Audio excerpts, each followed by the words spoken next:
Hello everybody, this is Johnny S. with another Happy Game Review.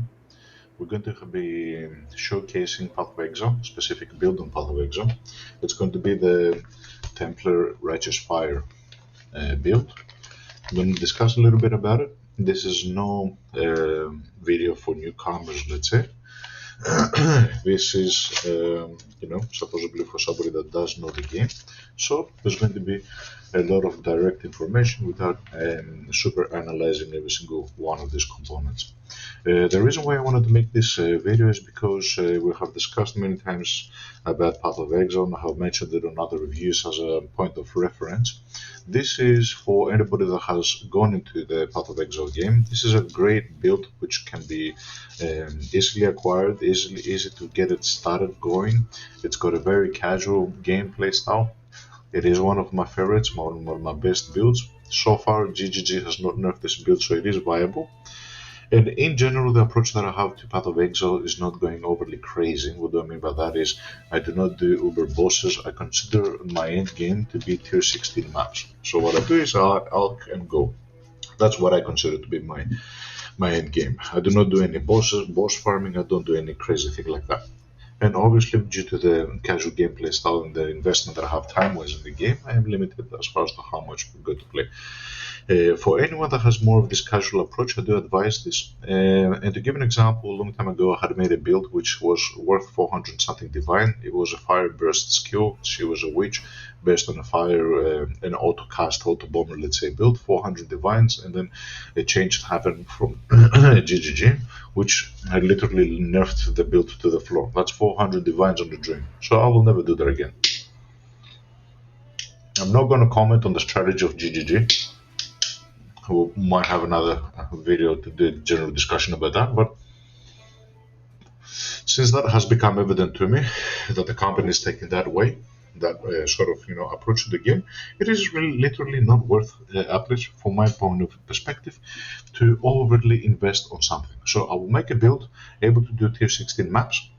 As you can see, my Atlas progression is 115 out of 115. They are all completed.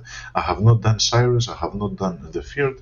So this is what the overall progress is, and this is what I consider to be an alch. I'm not doing extreme juicing on the on the Atlas. What I'm using as far as the Atlas passive is basically Scarabs, Delirium, and strong boxes. Scarabs, since this is the season theme, so whenever you can find a little bit of a Scarab nodes, I have taken them along the way.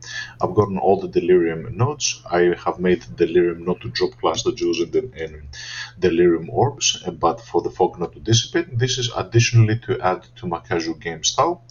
And I have enabled the strong boxes with an exclusion of the maps. I'm not interested in the maps. I've got divinations and currency. So this is the Atlas sort of approach to it. What I do as far as scarabs is I use 4 ambush scarabs, the simple ambush scarabs, and the map that I have alchemied. And the things to avoid as far as alcheming and negative stats on the maps is basically -2 maximum resistances, and enemies avoid elemental ailments, because the Righteous Fire is considered to be an ailment. Enemies that have immunity to that can cause the map to be a little bit more difficult. I do not utilize the ambush, so I don't spend additional chaos here. It's the first selection. It is Harama map with the sharing X art, which I basically use just to show every 28 maps for 100 chaos in the invitation.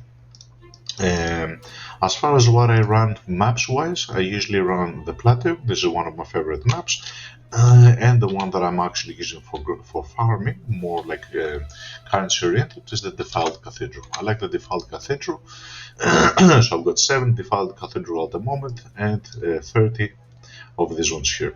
These maps here, what I will do is I will convert them with the Orb of Horizons to a Plateau map and run them further. So just to show that process, I will take, let's say, 4 of these, and there's like 24. Okay, since there's more of this one, I will take, so we'll leave 20, 20, 7 and 30, and then you take the Horizon Orbs and you change it to one of your favorite maps.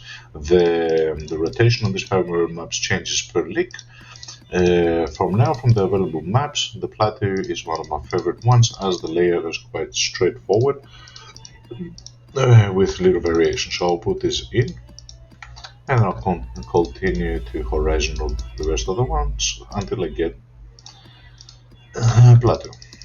So this is an easy way that you can actually manage, and you can build up a specific map out of the 4 which are per league. So these 4 maps here: Thicket, Castle Ruins, Lava, and Plateau. These are the maps that every time you horizon a map, they can become any one of these 4.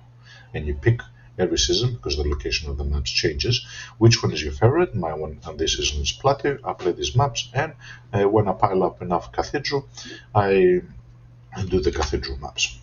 So, Righteous Fire. What is Righteous Fire? Righteous Fire is basically this AOE skill that you can get it to grow in size that causes damage over time. Damage over time meaning that it's burning damage, it's elemental damage, it's damage over time. It's not ignite, it's not spell damage, so there is a little bit of a unique way to scale this. The Righteous Fire causes also damage to you, and this is the reason why we were picking the Templar. Because of his ascendancy, he has the way to regenerate a lot of life back. So at the moment my regeneration is 173, both energy and life. We are splitting the damage between these two, so we're taking half fire and half energy of the Righteous Fire damage, which makes it be able to sustain that much more. The ascendancy that we're using is this one here. And the 2 first and the most important ones are these 2 nodes here. So the Sanctuary, which causes Constant Regret to increase damage taken on enemies, that's an offensive, and this one here is the most important. It makes Constant Ground affect your energy shield, sorry, and it causes the effect to last for 4 seconds as you move. So every now and then you have to dash in order not to get degenerate your energy shield, let's say. This is the other node that you take, Anger of Patience, in order to become a little bit more defensive and offensive, and from then on it doesn't matter if you take anything else. So even if you don't complete your ascendancy, you still have everything you need. As far as the passive skill tree goes, I'm going to quickly show it. I've taken this path, and again, this is not the only way to actually do it. You can go more defensive, you can go more offensive. You can get some regeneration nodes here, for example. Instead of going through this way, you can go through this way, for example. You can get more regeneration nodes here with additional regeneration, so you can go more offensive or defensive. I've taken a weird mixture of the 2. There's some offensive nodes here that I have not taken. And there's only 1 cluster jewel. Some people will prefer to use 2 cluster jewels. It's a full block chance build. So I've got 72 and 74 block chance. Sorry. So I'm getting life, I'm getting energy, I'm getting regeneration, I'm getting the block. I've gone down here for additional damage. I'm using the damage over time multiplier gem, Watcher Eye. I've gotten some corrupted blood immunity to corrupted blood, and I'm increasing the maximum resistances down here. Then I go here and do some elemental damage. These gems here is used to actually make all the maximum resistances capped, and this is the cheap version. So there's an expensive version where the middle line doesn't exist and actually helps you to reach more. But even with that, I am on 89 maximum resistance, so 90 is the maximum. If you want to go a little bit more crazy, you can dedicate more money, go like that. Some reservation, additional block, energy shield, damage over time, this jewel here, Transcendent Mind, to give us 21 damage over time multiplier, some offensive nodes, an offensive/defensive cluster, which has resistances and damage. It has able to affect hexproof enemies. It has an additional a little bit of AOE, and defensive was when using the endurance of composure. We have 3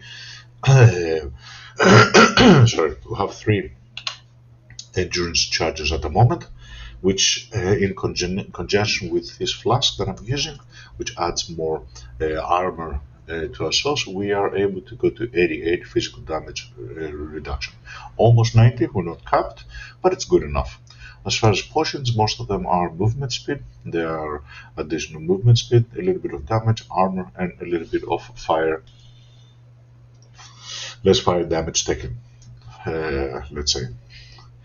With the conjunction of this potion, obviously we are capped. So that's what the passive tree looks like, just very quickly. As far as items go, we'll go through the items really quickly. We're using an Aegis Aura in order to gain back sort of our our energy shield. We're focusing on maxing our maximum cold resistance. We got gloves which are crafted to +1 of secret AoE gems in order to get this to give us 5 additional maximum cold resistance, the purity of ice. On the gloves, we have some influences, which is fire exposure, maximum cold resistance, so it additionally helps us to get the stats that we want, and mainly focusing on a combination of our armor and energy on all our gear, simultaneously try to get our resistances as high. We have vitality to give us regeneration and discipline to kind of balance our life and energy. You try to get these two numbers to be at least similar, so like close to 3,000. You're trying to spread the damage between these two numbers. We're using the boots of Legacy of Fury in order to spread the burning and kind of create a chain effect. We have our movement speed, which is our flame dash, our left tap support. So all our skills cost life rather than mana. We have very low mana, only 5 unreserved. And we have phase run. On this league, they have deactivated the left click phase run, but we have left it in case this change is reverted. Use this amulet, which is kind of on the expensive side, let's say, which helps us with the quality and level of our gems, while simultaneously giving us a little bit more reservation on our skills. We're using a quite good Crown of the Inward Eye, has a helmet that gives us additional righteous fire damage, and it's quite good stats wise. It's 21 increased maximum life and everything. The body armor, again, armor energy shield. It has Benevolence, has 20 increased aura effect. The Malevolence is, additionally giving us more damage. Then we have accessories which mainly focus on resistances and giving us some additional stats that we need. And we have our weapon, which is basically focusing on elemental damage, burning damage, malevolence effect, and we've crafted a little bit of damage over time. Obviously, there's much better weapons, but this is what we're using. As far as the auras go down here, they can be seen. These are we're using 5 in total. We have a righteous fire, and we're using fire trap as an additional skill to cause more damage. The links that we're using is fire trap, so this is a skill that you throw a trap and it explodes. Linked to efficiency, life tap, and burning damage. Then we have a righteous fire, which is linked to an awakened and burning damage, and awakened elemental focus. Increased area of effect. Some people prefer a concentrated effect here instead of that to increase the damage, efficacy support, and empower, resulting on a 21 level righteous fire that becomes a 27. So that increases and helps on our damage, as much as possible. We have a malevolence here with a portal, so this is just a silly setup, let's say. We have the flammability as an aura with blasphemy and enlightened, so we're cursing enemies as we're moving along. We have the movement as we said previously, and then we have a couple of more auras such as discipline, enlightenment, vitality, malevolence. This is what our gear looks like. Defensive wise, we're quite here. The damage that we're causing at the moment is 269,000 damage over time. Obviously, you can get this to be much more. The game style, the way you play is you move around. It's literally a walking simulator. And every now and then, on more focused enemies, you cast one of these that will additionally help you with the damage. As far as visuals go, I'm wearing the Divine set at the moment, so the Divine Benevolence, and some additional sort of, let's say, icons. Let's run one of these maps just to quickly showcase. So we got the map. There's no special things here, as can be seen. It's a 216 map. The reason why I like this map is because it's quite simple. It's got a layout where it's broken down into like 2-3 paths. And almost on 100% time of our maps, we're going to get the delirium effect. Why I'm using the delirium is just to additionally get some good sort of items, as sometimes these rewards down here are quite good. But one of the main strategies is the strong boxes. We're utilizing the strong boxes to get a lot of our currency. And like I said, there's many more ways that you can actually additionally boost your rewards from the strong boxes. And another thing to mention is that we have enabled this node here, which is quite important and helps us clear the maps packed with energy. It helps us clear the maps a little bit faster.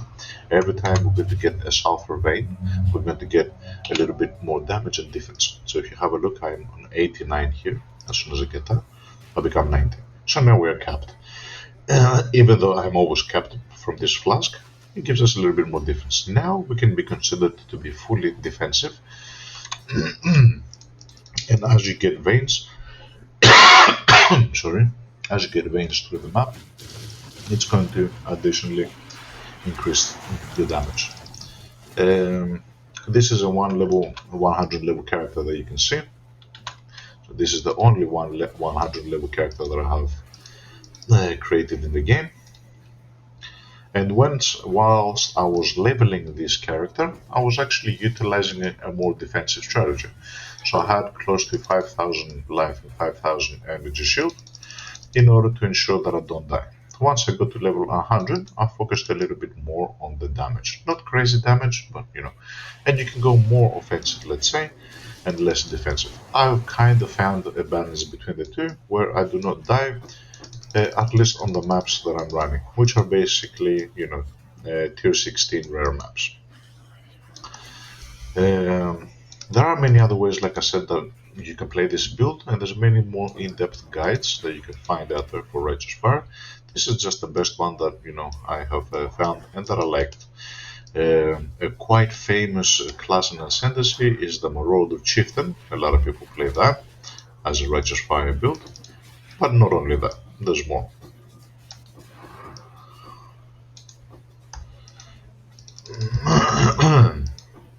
Underground River map that just dropped is also another good map that whenever it does drop, I keep it and I run it because it has a very linear layout to it.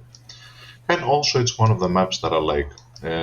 So another thing to mention is that you will need to make sure that you have a fun element as you play in the game. It's not just ergonomics. Sorry, but I got a sore throat. One of the maps that I like, looks-wise at least, is the Plateau, the underground map, and the Cathedral I consider to be a very nice map. In general, the maps that I play are more of a darker, let's say, oriented sort of a thing. But there's many other maps that if you like, you can add to your favorites and run. Some people have seen that they run Crimson Temple, other people run the Port, because it also has a linear sort of a thing to it. Some people like to play the Burial Chambers, I think it's called, where it's like a 3-level sort of separation of the map. It's more like a forest area, let's say. The filter that I'm using is quite simple. As you can see, I'm picking up most of the things, including portals and identification scrolls and everything. So I don't filter out. I pretty much sell everything and keep only whatever it is interesting to me. As far as the maps go, usually what I do is I scour them, I chisel them, and then I throw them in.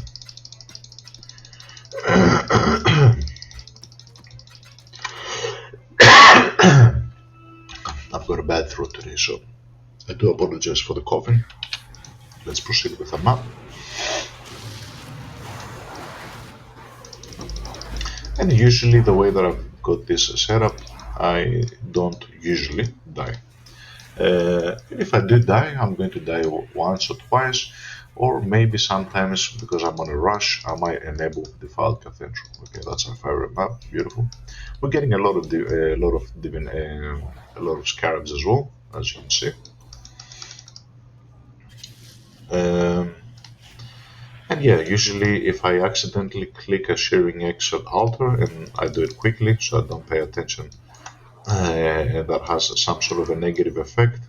Toxic Sewers, okay. We got a map reward, that's why it's throwing all those weird maps. This is one of my favorite strong boxes because it gives us a lot of divination cards. And this one we were able to open it again. Beautiful.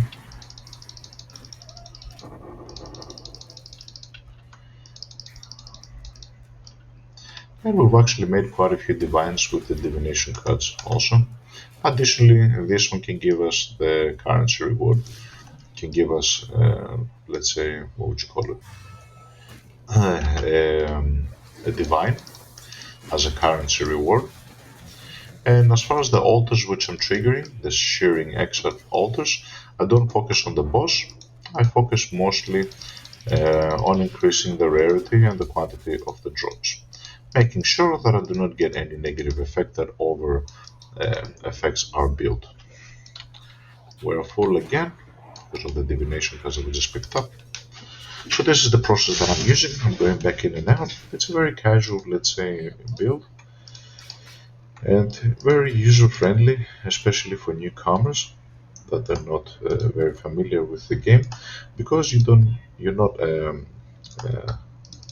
This might actually become something else, which I don't like, but we'll try it. Yeah. Unfortunately, this is because of the reward. So usually what I do is I change these maps to, as we said, this one. Unless I get 72 maps of these which become full, then I start turning them to the rest of them. So I'm quite heavily using the Orbs of Horizon, which are these orbs here, in order to change it. So far we have not died, and we're using clearly the portals in order to go back in and out and sell our things.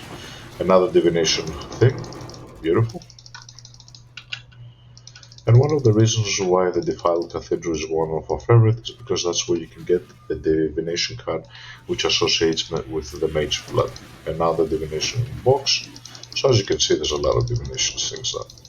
And there's additional divinations that we get from other areas as well. I think we need to go in and out again. We're picking a lot of divination cards. We'll see how we go. So as you can see, it's able to do tier 16 maps quite comfortably. Like I said, by no means can this be considered a true end game or a truly optimized, let's say, build. It's not, it doesn't have like the best in slots, let's say. It's just to get you up and running. It has a little bit of an investment. For example, the jewel, which actually gives you damage over time, and the watch eye can be considered a little bit more expensive. Okay, we're full again, so let's go back out. A lot of divination cards, which is good. So we're going to use these divinations to get many rewards, and I've gotten many divine orbs from these divinations as well as a random like different currency and everything. And as far as the scarabs go that I showed previously, I pretty much sell all my scarabs for profit, and the only ones that I use are the ambush ones, the simple ones.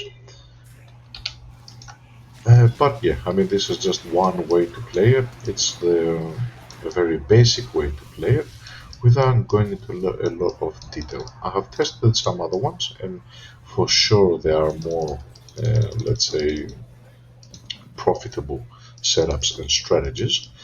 This is not like the most, profitable way to do this, but it's the simplest way to do this. A lot of people, for example, will not enable the delirium. Let's see what we choose. Usually we go for something like increased quantity and quality, even though this has a negative effect which might affect us because we are cursing enemies. But yeah, I think we can handle it. It's not to the point that we cannot do it. So as you've seen already, most of the strong boxes that I have opened inside the map are related to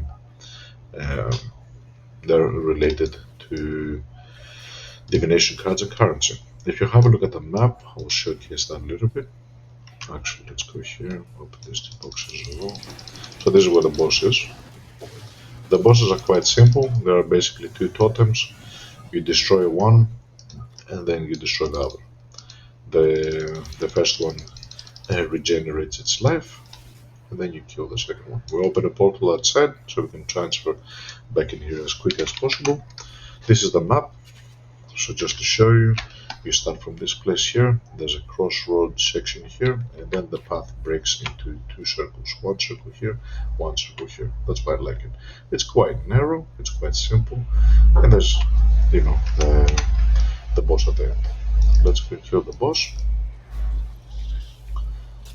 These are the two totems in the center of the stage, and they're quite safe. They don't cause crazy damage, so you sit here and you can kill whichever one of the two, makes no difference, and the other one is going to fill up its life. Because we are area of affected damage, we are causing damage to both of them, but at the moment I'm focusing on the bottom one, kill that one first. Once I kill that boss, this guy is going to fill up life again, and I have to kill him a second time. So as you saw, full life. Leather belt, okay. It's not a super good leather belt, but okay.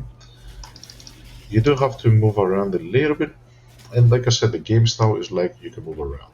As long as that boss is inside that circle, I'm causing damage to. So the game style is literally just walking around. You can stop here, you can dodge, you can focus and learn the game more. You can go here, you can dodge some of these things, dash around. It's quite simple, you know what I mean? Because you don't have to worry about attacking, doing this and doing that. And if you want, you can throw a trap. Throw a trap. Move around, throw a trap. Move around, throw a trap. That's it. It's as simple as you can get it to be. Very, very good build. You know, I recommend it to everybody. It's quite fun. Some people will say that it's a little bit passive on the passive side. I do agree with that. But especially for new gamers, I think it could be something good. We'll keep this map as is. So as you've noticed, we're getting quite a bit of loot. And quite a bit of divination cards. So these are divinations that we're building. And from these, the rewards can be from divine robes to whatever you can imagine. That's about it. That's all I wanted to showcase for the game. It's one of my favorite builds. It's the only build that managed to get this player to 100. I only have one character to 100, and because it's very versatile, and you can play defensive, offensive. You can change it. You can make some people play with this area, this circle, they make it bigger, so it actually covers more ground. Other people make it smaller but more damaging, so it's more focused damage. You can play however the hell you want, and as long as it's viable, which at the moment of the video it is, I will suggest for everybody to go into it. Don't go crazy, don't spend a lot of currency, get it up and running, and from then on you see if you like it or not. And Templar is also a class which can easily be converted to any other build. There's a lot of good builds, especially for 324 season, which are viable. Okay guys, thank you very, very much for your time, and I will bid you goodbye.